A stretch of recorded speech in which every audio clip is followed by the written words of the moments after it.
Assalamualaikum guys. Today I wanna share a bit, but this one is unpopular opinion, but tapi ini boleh jadi satu idea untuk rakan-rakan kat luar sana lah. Okay, first, kita buat naratif ataupun kita bawa satu persetujuan untuk topik ini. Right, first, kita kena setuju bahawa sistem yang paling absolute adalah sistem yang datang daripada Tuhan. Maksudnya dia tidak boleh dia fix, right? Kerana apa? Kerana Tuhan menciptakan kita dan Tuhan mengetahui keadaan kita. Maksudnya Tuhan have knowledge upon us. Macam kalau kita create something, contohnya engineer create computer, so dia tahu how he created the computer kan, the chip, the electrical system, software dan sebagainya, right? So dia ada pengetahuan ke atasnya. Begitu juga Tuhan menciptakan kita, Tuhan tahu ada pengetahuan tentang kejadian kita lah kan. Okay, manusia ni antara makhluk yang kompleks juga. Kerana apa? Right? Kerana manusia ni adalah satu-satunya makhluk yang tidak berdiri di atas peraturan, di atas law ke atas muka bumi ni. Okay, saya bagi satu contoh. Bulan, bintang, siang, malam, matahari naik, matahari turun, semua ni bergerak mengikut law dia. Faham tak? Dia tak boleh buat perangai sendiri. Begitu juga kalau burung-burung keluar pagi, balik malam, haiwan malam memburu, siang tidur, pokok tumbuh ke atas, menyerap karbon dioksida, mengeluarkan buah-buahan. Kita bagi baja, buah-buahan semakin mekar. Semua ni dia ada law dia kan, dia bergerak mengikut law dia. Dia tak boleh buat perangai sendiri. Maksudnya kalau nampak langit gelap, hujan turun, contohnya, ataupun langit cerah, tak akan ada hujan lah maksudnya. Ataupun angin kuat, kita rasa angin. Okay, apa lagi? Ada 4 musim. So dia ada law dia bergerak macam tu. Okay, dia gerak mengikut law dia. Pagi, petang, siang, malam. Semua haiwan, semua tumbuhan, semua benda hidup dan benda tak hidup, dia ada law dia. Kalau kita kaji lebih detail, sains. Tapi manusia kat atas muka bumi ni satu-satunya makhluk yang tak ada law. Sebab apa? Kita ada dua. Satu, kita ada hukum kita sendiri, macam mana kita makan, minum, tidur, bekerja, berinteraksi. Kedua, kita ada kebebasan. Kita tahu ada law tersebut, tapi kita ada kebebasan untuk ikut ataupun tak ikut. Tak seperti makhluk-makhluk lain, yang menunjukkan bahawa makhluk-makhluk lain ini ada di bawah kekuasaan Tuhan. Namun kita juga di bawah kekuasaan Tuhan, tapi kita masih diberi will. Kita boleh pilih kiri atau kanan, buat ataupun tak buat, ya atau tak, salah atau betul, benar atau batil. Kita ada pilihan. Itu yang paling unik. Sebabkan keunikan kita ni, kita ada tendensi untuk buat dan tak buat, buat salah ataupun tak buat salah. Sebab kita kadang-kadang kita tak mengikut law kan. Contohnya kita tak tidur malam kan. Contohnya kita menyakiti diri kita kan, makan benda tak elok ke, isap dadah ke, minum arak ke. Even benda-benda yang Tuhan larang dalam kitab suci lah, kita cakap macam tu directly. Benda-benda tu adalah sebabkan benda tu adalah law untuk kita. Jika kita tak buat, banyak distraction akan berlaku. So bagi contoh mudah, orang isap dadah, kemudian kalau dia ada family, dia akan merosakkan family. Sama juga kalau minum arak, berjudi, semua ni akan merosakkan sistem kekeluargaan. Sebab itu melibatkan kita punya interaksi sama manusia. Sama juga contoh kita ambil yang paling ekstrim sikit, pembunuhan, zina. So dia akan melibatkan banyak pihak, dan banyak pihak ni melibatkan emosi, melibatkan kerja-kerja seharian, melibatkan financial, melibatkan mungkin trauma, itulah terlibatkan mental illness punya isu lagi kan. Nampak tak? Tuhan dah setkan satu rule ni, this boleh buat, ini tak boleh buat, itu boleh buat. Sebab dia tahu kita. Dan juga Tuhan nak tengok siapa antara kita ni yang nak kenal dia. Kalau Tuhan cipta kita ni dah ada set, kita buat apa pagi, petang, malam, macam haiwan-haiwan kan, macam tumbuh-tumbuhan. Kita ada beza dengan haiwan-haiwan. Tuhan beritahu dalam Quran. Jadi kita pun tak ada beza dengan malaikat. Allah terangkan bahawa malaikat ni mengikut perintah Tuhan kan. Apa yang Tuhan suruh, apa yang Tuhan perintahkan. Maksudnya contohnya mengaturkan alam ni pun ada yang ditadbir ataupun di roll kan oleh malaikat sendiri, contohnya lah kan. Alright. Okay, itu kita tak nak bagi detail, tapi kita nak beritahu bahawa manusia ni adalah makhluk yang unik, yang diberi will, yang mana Al-Quran sendiri tak bagi tahu, diberikan sukma kefasikan dan ketakwaan. Okay, jadi kita ada pilihan kat situ. Okay, itu kita dah clear. Second. Alright. Okay, kita nak bawa pada topik kita. Sangat lambat ni tapi. Alright, so topiknya tadi kita nak cakap tentang kita nak cakap tentang one off yang saya nak cuba mention tadi. One off tadi adalah tentang isu institusi perkahwinan. Okay, institusi perkahwinan ni yang mana kita mula daripada tujuan asal ataupun fitrah manusia ni adalah berpasangan, ataupun fitrah yang ada dua pasang, lelaki dengan perempuan, jantan dengan betina ni adalah berpasangan. Okay, itu first. Okay, second, untuk manusia sendiri kita ada hukum iaitu kena berkahwin. Dia tak ada suka hati berdua-duaan ataupun berpasangan tanpa satu ikatan. Tak sama macam haiwan lah. Okay, so haiwan kalau kita nak bahas sikit, haiwan dia ada yang kita boleh ambil pengajaran. Ada haiwan yang berpasangan tapi bagus, ada pasangan tapi tak bagus. Maksudnya dia ada buat benda yang tak sepatutnya. Itu kita boleh belajar. Bukan itu kelemahan Tuhan, tapi itu adalah satu bentuk knowledge yang Tuhan nak bagi tahu. Kalau kita buat tak ikut apa yang Tuhan nak. Okay, contohnya itu just analogy kan. Okay, Tuhan nak manusia ni berpasangan untuk meneruskan zuriat, untuk mentadbir bumi ni kan. Itu tugas kita. Kita yang diberi will, so kita ada tugas. Kalau semua jadi robot, saya tak ada benda tugas kan. Jadi benda tu macam simulation saja. So manusia ni jadi orang mentadbir ke bumi. Right, so dengan ada zuriat dia mentadbir, dan dengan ada zuriat kita ada satu lagi elemen dalam diri manusia ni, iaitu nilai perasaan, kasih sayang, rasa cinta kan. So itu yang boleh itu nilai itu yang antara benda yang utama untuk mentadbir. Kalau tak ada nilai sayang, tak ada nilai cinta, manusia tak boleh berkembang. Kita tak boleh nak menzahirkan kerja-kerja atas muka bumi ni. Okay, itu kena clear. Tapi zaman sekarang dan mungkin zaman-zaman sebelum ni, dalam setengah masyarakat cuba diubah nilai perkahwinan ni. Right, kita ambil contoh sekarang So kita ada dating, kita ada couple yang mana ini adalah bercanggah. Okay, dia mungkin disebarkan ataupun dipopularkan dalam banyak bentuk, dalam bentuk lagu, dalam bentuk movie, dalam bentuk drama, yang mana benda ni dalam isu neurology dia fit kita punya kemahuan. Sebab tu kita rasa nak tengok lagi, nak tonton lagi.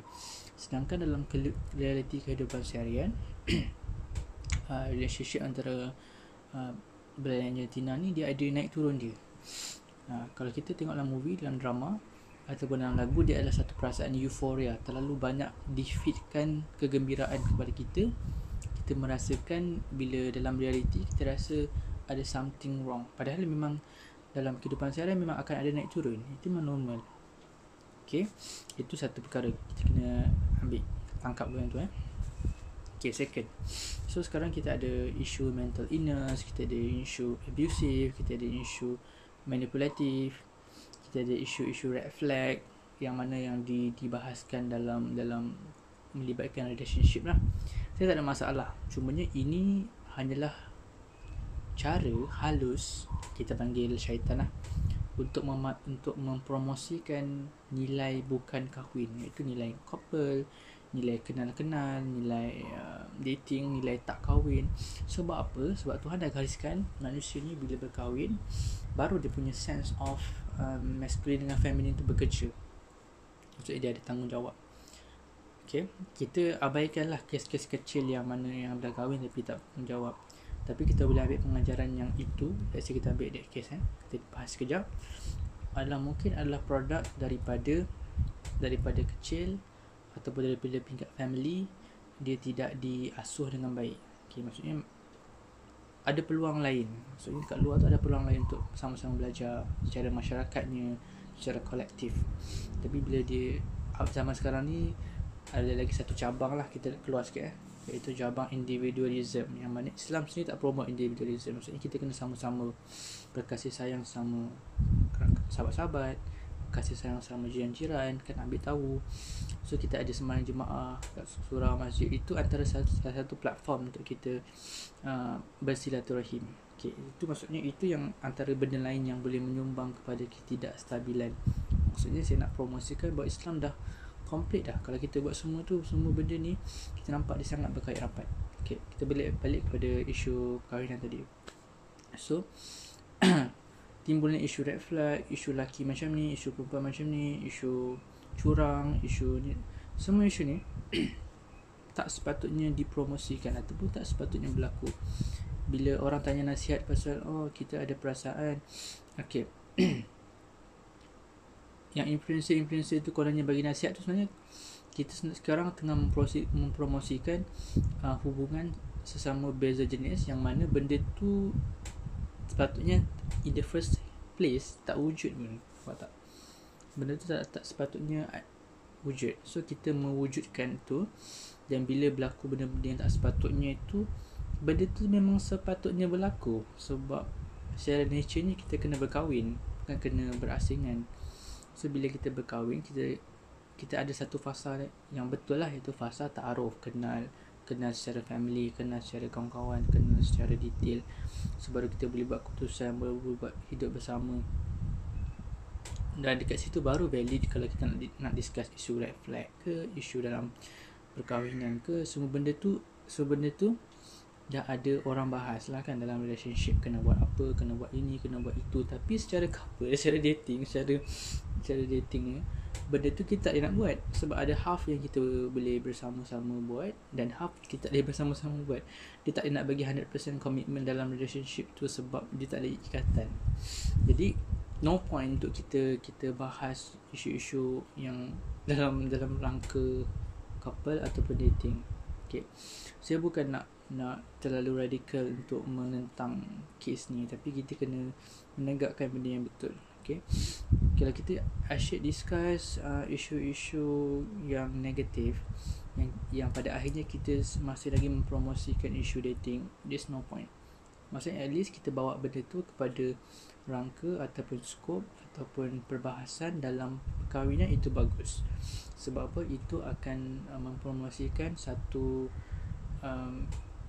suasana berkeluarga yang bagus, macam mana yang mana Rasulullah sendiri promote. Lelaki yang baik adalah lelaki yang baik kepada keluarganya, baik kepada isterinya, baik kepada anak-anaknya. Nampak tak? So benda-benda ni sepatutnya dimasukkan dalam edukasi perkahwinan, yang mana kalau anak muda sepatutnya dia melihat, dia direct terus kepada visi perkahwinan. Sebab perkahwinan, bila kita dah direct kepada visi perkahwinan, kita ada direct visi untuk bertanggungjawab, dari visi untuk faham nilai financial tu kan, bukan habiskan duit tu untuk hobi kan. Saya nak pergi straight forward. Okay, sebab zaman sekarang kita terlalu consume benda yang kita tak sepatutnya. Kita terlalu invest untuk benda tak sepatutnya. Hobi yang berlebihan, yang membuang masa, hobi yang membuang duit, relationship yang membuang masa, duit dan emosi, yang mana benda ni secara kolektifnya, secara masyarakatnya, dia akan mengganggu gugat sistem tu. Kita tanya kenapa ada masalah mental health dan sebagainya tu, ini adalah salah satu produk lah daripada itu kan.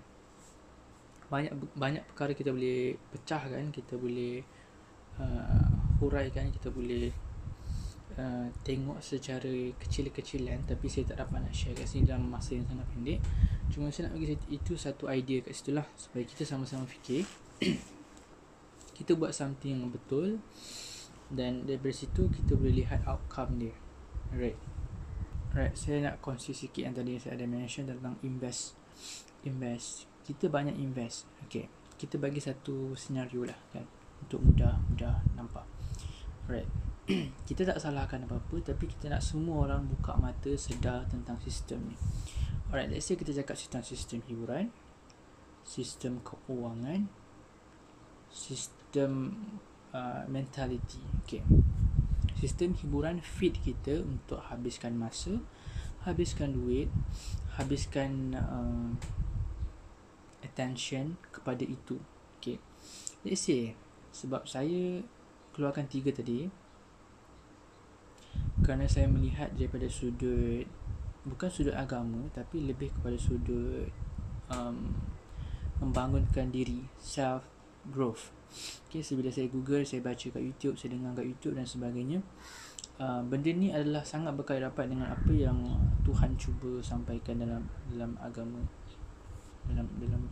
dalam pengajaran dia lah.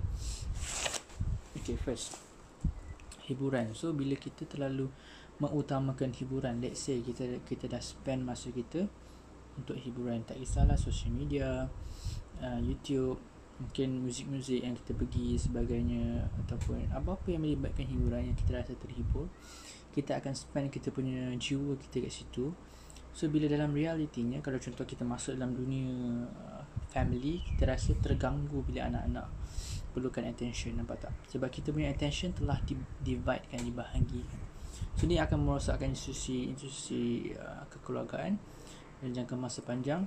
So anak-anak rasa tak abai, so masing-masing tengok tablet, lepas tu anak-anak jadi masalah, institusi jadi masalah, masyarakat jadi masalah. So cara besarnya dia akan grow macam tu, nampak tak?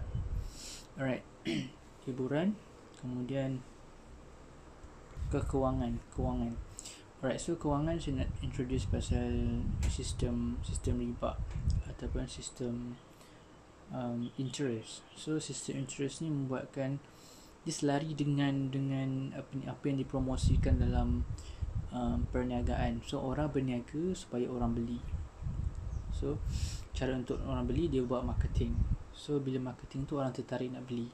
So bila secara kolektifnya, secara ramainya orang beli, so kita ada tak nak rasa ketinggalan kan, beli apa yang melibat purchasing lah kan, tengok movie ke, pergi taman tema dan sebagainya. So saya nak cakap bukan boleh tak boleh, saya nak cakap tentang sistem kewangan tu. So bila kita dah allocate our money to ourselves, untuk that amount, kita kadang-kadang kita terlupa untuk allocate that money for our family.